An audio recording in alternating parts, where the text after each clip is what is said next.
Hey guys. Okay, so okay, so I found a story about the Goad family of Tennessee. And we have to like change this into a couple different parts because it's kind of long, but it's very interesting actually, and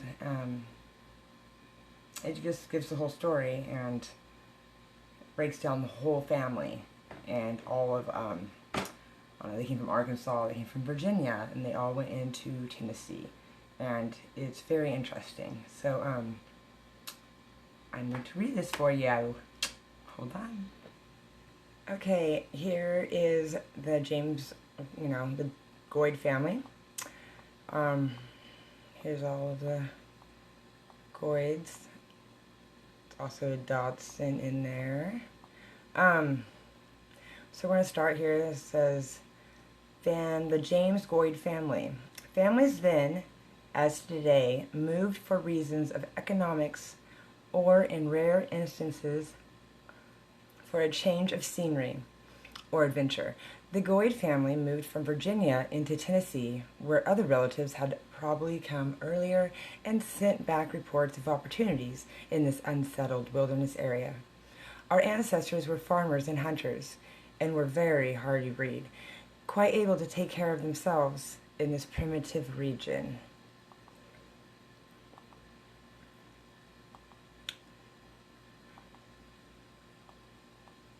Okay. We're going to go down here. This part of our nation was a wilderness inhabited by Indians and only occasionally visited by trappers, adventurers, and explorers until after the British gained control of the area after the French and Indian War. After some exploration by scouts such as Daniel Boone, permanent settlement of Tennessee began about 1869. The settlers came mainly from the backcountry of Virginia and North Carolina. Most of these remote settlers were on land legally owned by Indians. Part of the area was governed as part of Virginia, but the remainder of the settlers, who were in Indian lands, set up their own government, called the Watauga Association. They leased land from Indians, mainly the Cherokees. The western part of Tennessee was not open to settlement until the Chickasaw title was extinguished in 1818. The southern western part of the state was not legally open to white settlers until the Cherokees were forcibly removed to the west in 1838. On June 1st, 1796, Tennessee became the 16th state, with John Seaver as its first governor. John Seaver's mother was Joanna Goad. Hearsay, based on family stories handed down through the generations, is that James Goad was possessed of the desire to travel. It is possible that when a young man he traveled from Virginia to regions of the Tennessee wilderness. I do not know if James Goad ever served in the military. There were several skirmishes with the Indians, and much of the War of 1812 with the British was fought both with and against the Indians. It should be understood that during James Goad's adult life, and by living in Virginia and Tennessee, it would have been nearly impossible to avoid contact with the Indians. On all the other family lines, if there was slightest trace of Indian ancestry, then it was always mentioned, usually with pride. This has never been mentioned by a fellow Goad researcher, and I must assume that James Goad was not of Indian blood. I do not believe that James Goad took his family from Virginia into Tennessee without first-hand look at his new land before moving. Of course, the motivation for migrating was the opportunity for a better life. That the grass was always greener is not a new thought. Tennessee, a brand new state, could have sounded like a California gold rush to James. Virginia had become somewhat crowded. By the 1800s, and cheap land was opportunity, was not abundant. About 1808, James Goad, with his wife Margaret and their 3 children, left Virginia and started for White Country, Tennessee. They traveled in a wagon pulled by oxen. They were accompanied by other friends and relatives from Virginia. When they arrived in the eastern part of Tennessee, they may have joined with a few other families moving westward. They traveled in a group for the simple reason of safety. James Goad left nothing behind in way of possessions in his native Virginia. I doubt that James ever owned land in Virginia, and no record of sale has been found. They took them all the essentials necessary for sustaining a livelihood in their new home. Items likely consisted of tools, some bedding, cooking utensils, food, stables, maybe one or two pieces of furniture, a Bible, a gun, and some livestock. They left in late winter, and the trip, beginning about 500 miles, took them about a month. The trails were rough, and in good days, travel was about 20 miles. They camped by the trail at night. They probably rested, had some sort of religious service, and did not travel on Sundays. Fresh meat was easily provided by the wild game killed by the scout, who checked the trail ahead. Some of the men had traveled this way before and knew the trail. The trip was rough. This area of our nation is hilly, heavily wooded, and crisscrossed by dozens of small mountain streams.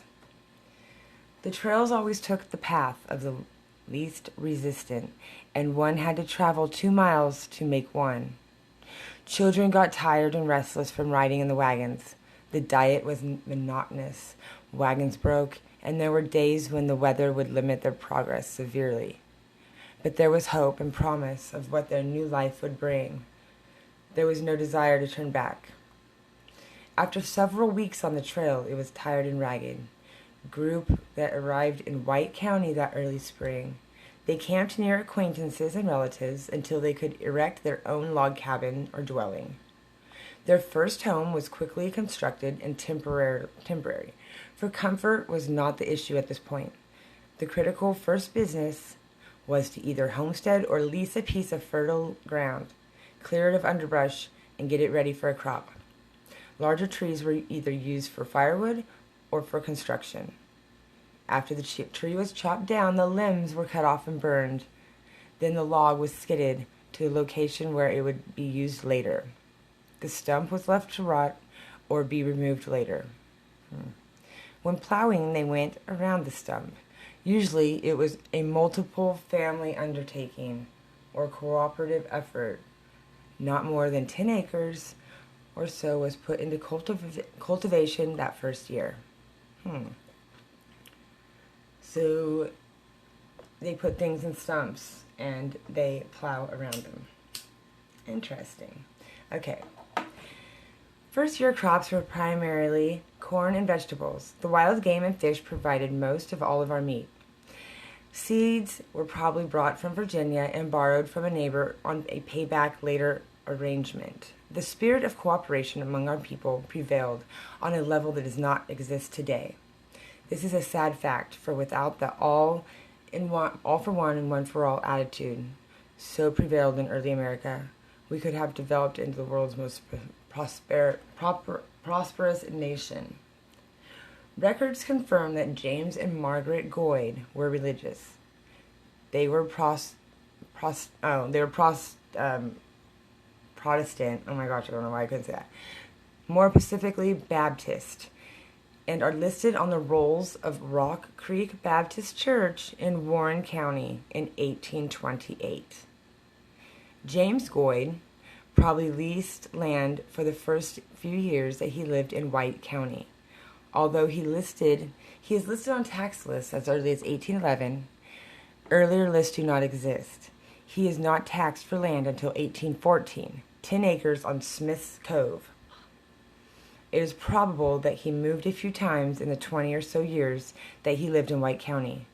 In 1827, James Goad is listed as being taxed on 53 acres in 1832. The heirs of James Goad are taxed on 50 acres. The best accounting of prisoner or pioneer life and the history of early White County is given in a small book by Reverend Monroe Seals 1867 to 1935. Titled History of White County, Tennessee. Although no Goad families are mentioned, it is an excellent source of information for this area. Library of Congress, card number 74-13633. James and Margaret Goad had at least 8 children that lived to be adults.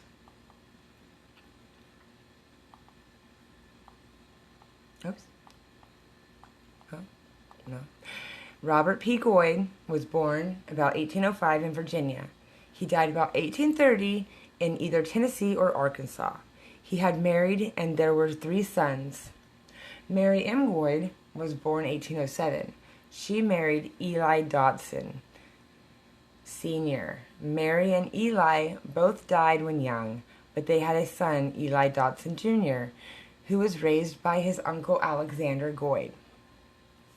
Thomas Goad was born about 1807. He married Elizabeth Rebecca Jones. Alexander Goad, my great-grandfather, not mine, but the person who wrote this, was born September 1810. He married Jane Henderson, and they lived in Arkansas. Isabel Goad was born about 1813. She married Nathan Driver, and they lived in Madison County, Arkansas. Ephraim C. Goad was born about 1815. He married Nancy A. Fulton. James Madison Goad was born about 1817. He married Rebecca Fisher, and they lived in Crawford County, Arkansas. Margaret Peggy Goad was born about 1819, and she married George W. Wood, and they lived in Madison County, Arkansas, until after the Civil War. One more paragraph, and then we'll have to do the next one tomorrow. James Goad died in 1829. He was 50 years old, which at the time was considered old. There was a story that James Goad was nicknamed Sharp. Goad was up towards Arkansas either hunting or scouting the Indian, and the Indians got him. This may or may not be true, so to me it doesn't seem too likely. Nevertheless, after James died, the widow Margaret married Mr. John Franklin, and by 1834, all of James's children, mostly married, were in the Madison County, Arkansas. I believe that grandfather James Goad died in White County after having lived there for more than 20 years. White County records provided information as to this, his children, and his widow. So ends the Goad era in Virginia and Tennessee. The new trail begins in Arkansas about 1834, 2 years before this territory was admitted as a state. Next, we will read about the Shockley family, which also is related to the Goads. They all go into each other. You will see. Sorry for the horrible videoing and reading, but we'll have the Shockley family tomorrow. Please like and subscribe. Thank you. Bye.